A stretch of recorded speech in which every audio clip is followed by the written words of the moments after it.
సాయిరామ్ షిరిడి పాదయాత్ర 14వ రోజు చూడండి. ఉదయాన్నే ఎంత ఇంకా సూర్యుడిగో ఇస్తున్నాడు, ఇలాగా ఉదయిస్తున్నాడు సూర్యుడు.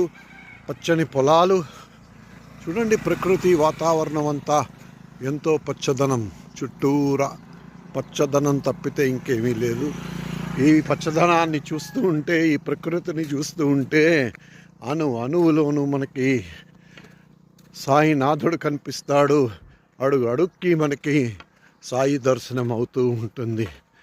ఇది షిరిడి పాదయాత్ర యొక్క మహత్యం. చూడండి, గోమాత చక్కగా హాయిగా ఉంది. ఎందుకంటే ముఖ్యంగా సిటీలోనే పుట్టి పెరిగి మా లాంటి వాళ్ళకి ఇలాంటి ప్రదేశంలో ఇలాగా నడుస్తూ ఉంటే ఉదయం చాలా ప్రశాంతత.